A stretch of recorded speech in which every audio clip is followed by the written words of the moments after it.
Eh bien, tout d'abord, je vous souhaite à tous bonjour et bienvenue à tous et tous à cette 21e journée d'archivistique d'Angers sur le thème Objet-Archive, Archive-Objet. Quelle place pour les services d'archives? Je m'appelle Guillaume Mortier et suis archiviste au pôle de l'habitat de Strasbourg et accessoirement archiviste bénévole au sein de l'ARIENA, association d'éducation à l'environnement alsacienne, qui recherche actuellement un service civique archive. Donc si des personnes dans la salle sont intéressées et souhaitent en savoir davantage, n'hésitez pas à venir me poser vos questions, j'y répondrai volontiers. En plus, c'est de très belles archives. Mais comme l'indique... je ne l'ai pas évidemment. Mais normalement, je devais avoir un magnifique bulletin d'adhésion de l'AEDA, et je n'ai pas le suite malheureusement non plus. C'est en tant que vice-président de l'association des étudiants et diplômés d'archivistique d'Angers, l'AEDA, que j'ai été invité à participer à cet événement. Je tiens d'ailleurs à dire que c'est un honneur pour moi d'être parmi vous pour ouvrir cette journée aux côtés de monsieur le directeur, notamment parce que j'en connais l'importance et la teneur symbolique pour mes camarades de Master 2, ayant été à leur place il y a fort longtemps déjà, seulement un an, mais c'était il y a fort longtemps déjà pour moi.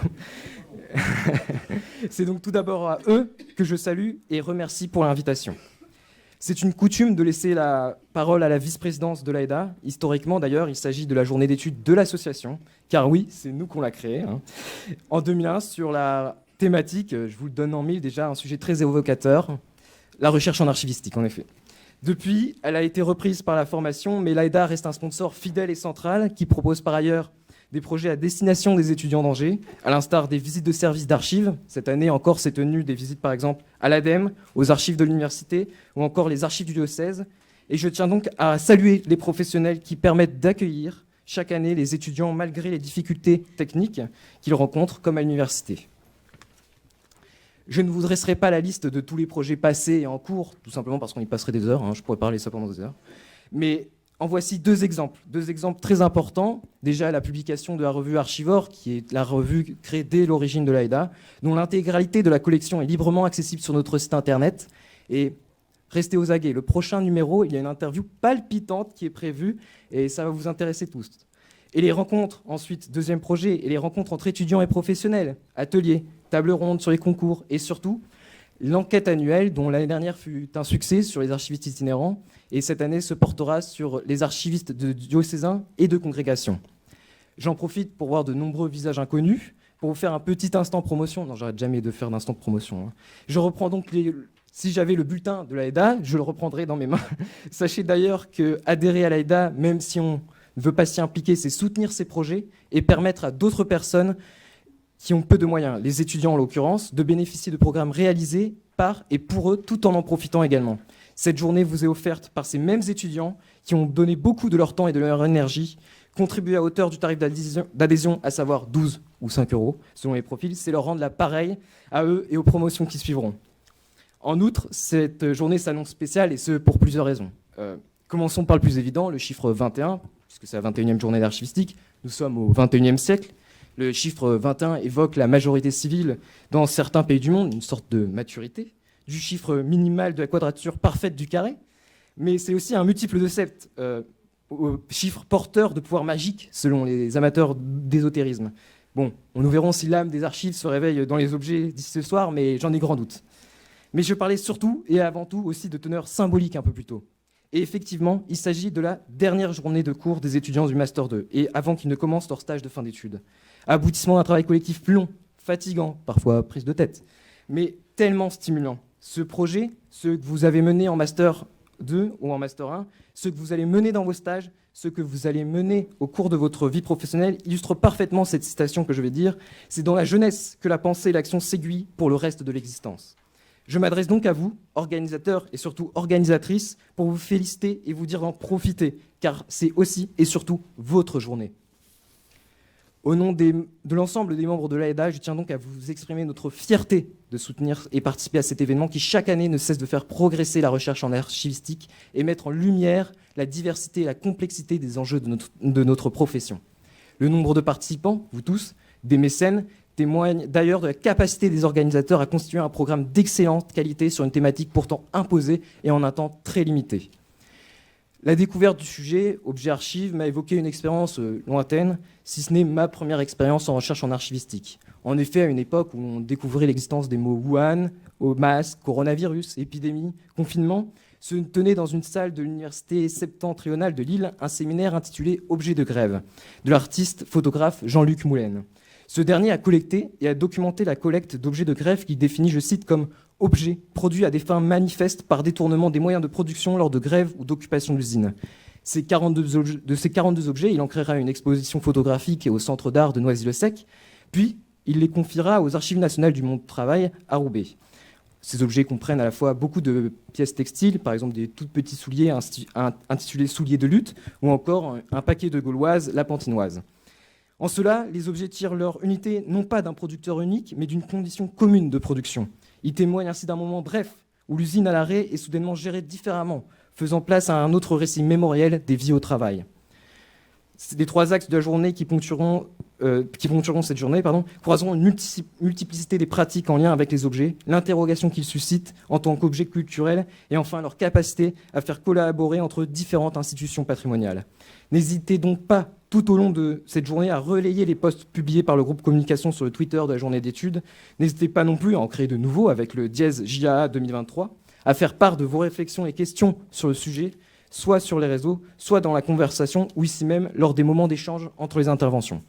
Encore une fois, je remercie du fond du cœur les organisateurs et vous me permettrez le détournement de cette expression alsacienne que l'on souhaite normalement pour la bonne année, Schrutglut, qui veut dire bonne liste, normalement bonne liste pour la bonne année. Eh bien, je vous souhaite bonne liste pour vos stages et je remercie encore les mécènes et vous, public, sans qui cet événement ne pourrait avoir lieu.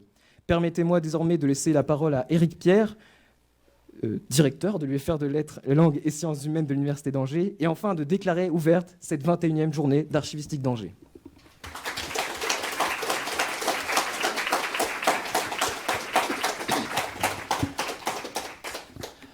Bien, bonjour à toutes et à tous. Je suis vraiment très, très heureux d'être là, de voir aussi cette salle bien pleine. Ce qui n'est pas toujours le cas dans nos activités, mais là c'est une journée d'études qui attire, qui est bien, ça veut dire qu'elle est bien organisée aussi. Donc c'est vraiment plaisant de voir une assemblée aussi fournie. Donc bienvenue à tous dans ces locaux. Alors vous êtes beaucoup à être passés par ici, donc vous savez ce que c'est.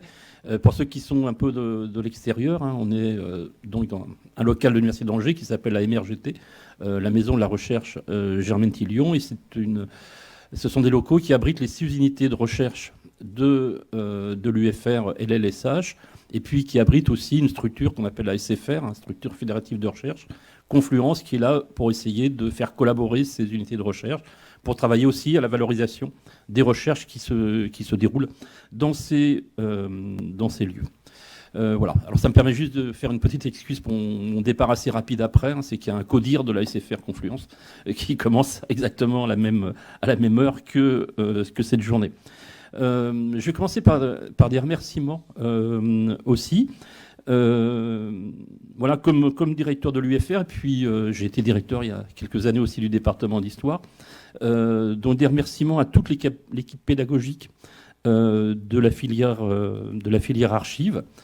Les trois membres, Patrice Marcillou, Bénédicte Graille et puis la petite dernière, Magali Moisan. Et c'est une équipe, comme on disait au Québec dans les années 60, une équipe du tonnerre. C'était le nom au moment de la Révolution tranquille au Québec. Voilà. C'est aussi un petit mot par rapport au département d'histoire qui finalement a toujours su faire les bons choix pour structurer cette filière, ce qui n'était pas toujours évident au début. Je voulais dire aussi un petit mot aux collègues archivistes des collectivités territoriales aussi, qui ont toujours été un soutien important à ces formations. Je pense bien sûr à Sylvain Bertoldi qui est là aujourd'hui, puis à Elisabeth Véry aussi. J'avais presque mis la bonne fée de la formation là. Des remerciements bien sûr à tous les étudiants qui travaillent à cette journée d'études, et puis évidemment à l'association des étudiants et diplômés d'archivistique d'Angers. Et cette association est vraiment un fonctionnement, à mon avis, tout à fait exemplaire sur ce que devraient faire quasiment tous nos masters, hein, dans cette articulation entre les étudiants en cours de formation, les anciens, les professionnels. Hein, c'est tout à fait important pour nous. Alors, ça a été dit, on en est à la 21e journée. Si on avait été à la 20e journée, j'aurais pu faire une rétrospective, ça se justifie. 21e journée, c'est difficile de faire un bilan. Bien, je n'avais pas pensé à la majorité civile. 21 ans, j'aurais pu aussi utiliser ça. Mais enfin, en France, depuis 1974, la majorité civile n'est plus à 21 ans, mais à 18 ans. Donc je vais pas faire d'inventaire, mais ça a été aussi mentionné, l'importance de la première journée. 2001, et d'ailleurs qui ne s'appelait pas première journée, qui s'appelait journée, parce qu'à l'époque, il n'y avait pas de certitude d'avoir une deuxième journée. Et il me semble que la numérotation est apparue avec la 13e journée, si on en croit les archives. Sinon, voilà, il y avait des journées d'archivistique, mais il n'y avait pas de numérotation. Et la numérotation, c'est toujours une incitation à en faire une de plus, forcément. Hein, mais sur la première, voilà, c'est un peu comme Louis-Philippe, quoi. Il y a Louis-Philippe Ier, mais on n'utilise pas premier parce qu'il n'y a pas eu de deuxième, et ça aurait pu être tout à fait dans le même, tout à fait comme ça, là. Alors cette première journée, pour moi, je m'en souviens parce que j'étais présent, c'était vraiment un moment important. Alors pour trois choses. Bon, la première, c'est pas la plus importante, mais c'est que j'avais fait une communication à ce moment-là. La deuxième, et c'est vraiment très important, c'est parce qu'elle était organisée à l'époque par Valérie Poinsotte, voilà, qui était la collègue qui s'occupait de cette formation, et Valérie Poinsotte qui ne l'a pas créée, la formation, hein, mais qui, de toute façon, on parlera tout à l'heure de Valérie, au moment de la remise du prix Poinsotte, mais Valérie, c'était une collègue qui avait un amour des archives, un goût de la pédagogie énorme. Mais comme l'ont ses collègues depuis aussi. Voilà, c'est quelqu'un qui a vraiment compté personnellement et aussi pour cette formation-là. Et puis le troisième élément important sur cette journée, c'est aussi la thématique. La recherche en archivistique. Alors j'ai vu dans le programme, il n'y avait pas de point d'interrogation, mais je crois qu'à l'époque, on le pensait très fort quand même. Dans le titre, hein, le point d'interrogation. C'était pas évident. À l'époque, de parler de recherche en archivistique. Alors depuis, on le sait que ça marche, que c'est possible. Cette journée, bien sûr, y contribue aussi. Hein, c'est une étape importante, avec évidemment beaucoup d'autres choses. Et puis on en a eu aussi la confirmation, hein, puisque je ne sais plus quelle journée, il y a 3-4 ans, qui était, j'ai plus le titre exact en tête, mais c'était la recherche en archivistique, quel bilan. Enfin, c'était, voilà, ce qui montre à partir du moment où on commence à faire un bilan que ça a marché, que ça s'est développé, hein, que c'est quelque chose qui est en train de prendre de l'ampleur. Voilà. La recherche en archivistique, qu'en est-il aujourd'hui? C'était le thème de la 16e journée. Voilà. Donc la question de la légitimité de la recherche en archivistique ne se pose plus aujourd'hui, et c'est bien comme ça. Voilà, et ces journées, bien sûr, sont des temps importants aussi de cette recherche en archivistique. Hein, et évidemment, quand on regarde, moi j'ai juste vu regarder les 21 affiches, je crois, qui sont sur votre site. On voit toute la richesse des choses qui sont possibles. Tout petit mot sur la thématique d'aujourd'hui, qui est très, très intéressante. Alors je n'ai pas tout compris, mais sur les objets dans les archives, l'objet archive, archive. Enfin, je sens bien le sens, hein, des choses. Et je me dis qu'après, alors moi, j'ai un petit passé dans le monde des musées, qu'après, on pourrait peut-être se poser aussi, pour une autre journée d'études, la question des archives dans les musées, qui est une autre question, hein, parce que j'ai quand même ce souvenir que quand on faisait des collectes, hein, et j'ai beaucoup travaillé sur la banlieue nord de Paris, quand on faisait des collectes d'objets, quand on allait par exemple chez les cultivateurs, à récupérer un certain nombre d'outils, souvent il y avait des archives qui accompagnaient ces collectes d'objets, hein, et que le musée ne savait pas très bien comment gérer ces archives. Voilà. Donc je vous souhaite des bons travaux pour toute cette journée. Merci beaucoup.